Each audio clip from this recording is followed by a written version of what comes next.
Salah satu tahapan penting dalam ibadah haji bagi umat muslim adalah ihram. Maka dari itu, saat memasuki ihram, seorang muslim diwajibkan menjauhi serangkaian larangan selama menjalankan ibadah haji. Bagaimana caranya jemaah haji tetap menjaga kesucian saat ihram? Untuk membahasnya, kami terhubung dengan Kiai Haji Imam Bashori, CEO PT Tisaga Multazam Utama. Assalamualaikum Pak Kiai. Waalaikumsalam warahmatullahi wabarakatuh. Ya, Mbak Iya, Nela. Pak. Iya baik, Pak Kiai. Tentunya saat ihram ini kan kita diwajibkan untuk menjaga kesucian ya untuk para jemaah ini. Apa saja sih hal-hal yang dilarang atau yang tidak diperbolehkan saat ihram? Baik, Assalamualaikum warahmatullahi wabarakatuh. Ihram adalah memasuki masa atau fase perubahan dari yang tadinya semula itu ada beberapa hal yang dihalalkan, namun dengan adanya ihram maka masuklah dia dalam beberapa keharuman. Nah, tentunya ada hal-hal yang semula tidak diharamkan, boleh dilakukan, tapi begitu masuk ihram maka dia tidak boleh melakukan. Contohnya menggunakan wangi-wangian, berkata-kata yang jorok, ataupun melakukan jidal sebagaimana disebutkan dalam Al-Qur'an, wa man farada fihinnal hajja wala rafasa wala fusuqa wala jidal. Jadi tidak boleh beradu argumentasi maupun melakukan rafas. Rafas itu mengatakan sesuatu yang jorok, itu tidak boleh. Itu salah satunya. Juga menggunakan wangi-wangian itu tidak boleh. Dan banyak hal yang perlu dijaga oleh jamaah haji dalam melakukan berihram itu. Itu kira-kira Mbak Naila. Ya, itu tadi sejumlah poin atau hal-hal yang dilarang ya, yang dilarang dilakukan oleh jemaah saat ihram. Nah, jika ada jemaah yang melanggar nih, Pak Kiai, apa denda atau damnya? Nah, itulah.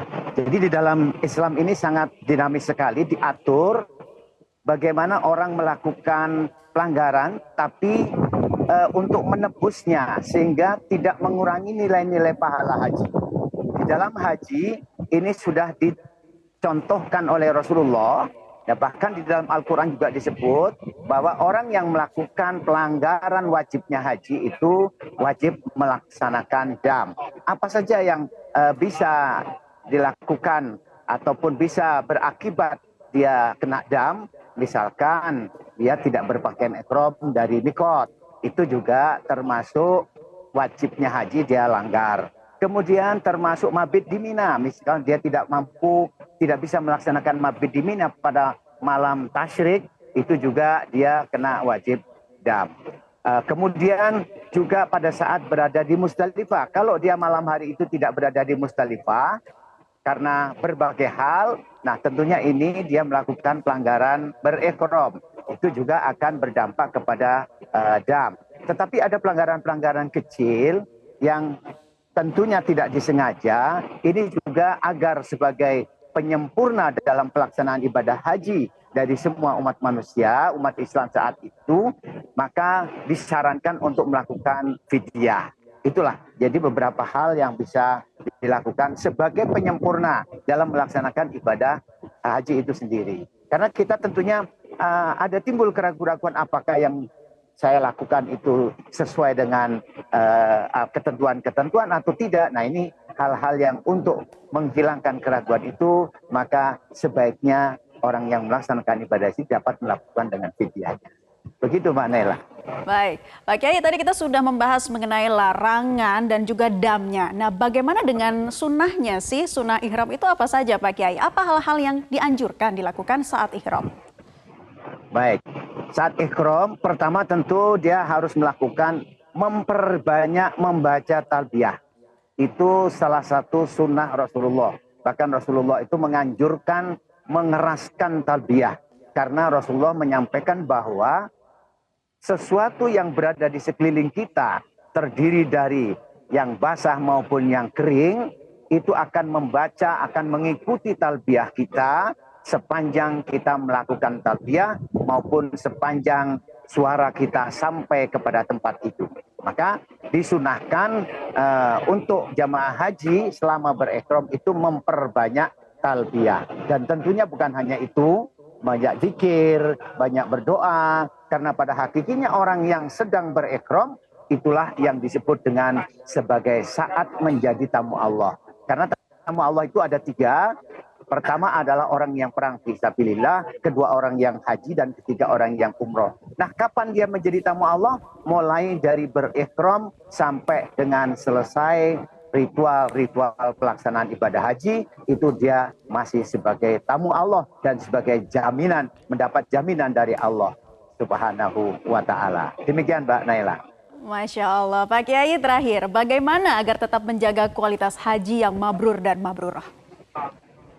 Baik, terima kasih sekali nih kami diberikan kesempatan untuk memberikan keterangan atau memberikan tentang terkait dengan bagaimana menjaga kemabruran.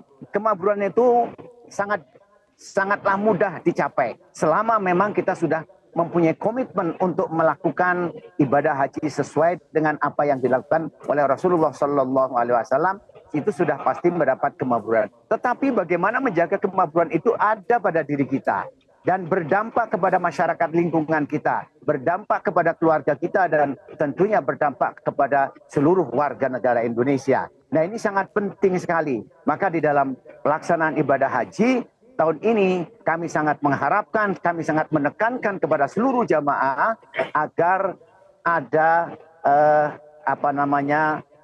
kalau di dalam bahasa agama adalah asar, ada bekas di dalam melaksanakan ibadah hajinya itu setelah pulang ke tanah air. Dia menjadi orang yang lebih dermawan, dia menjadi orang yang bicaranya lebih baik, dan dia tidak enggan-enggan selalu mengucapkan salam kepada sesama. Ini yang perlu kami tekankan kepada seluruh jamaah agar mereka menjadi lebih baik di dalam kehidupan bermasyarakat dan bisa lebih bermanfaat bagi umat. Karena khairun nas anfa'uhum linnas. Sebaik-baiknya manusia adalah yang bermanfaat untuk manusia lain. Itulah yang kami tekankan agar mencapai haji mabrur dan bisa mempertahankan haji mabrur sampai husnul khotimah. Demikian Mbak Naila. Terima kasih Pak Kiai atas perbincangannya. Semoga memberikan manfaat bagi para jemaah haji dan juga kita sebagai umat muslim saat ini. Terima kasih Kiai Haji Imam Basori, CEO PT Tisaga Multazam Utama, sudah bergabung bersama kami dalam Perjalanan Suci. Selamat kembali melanjutkan ibadah.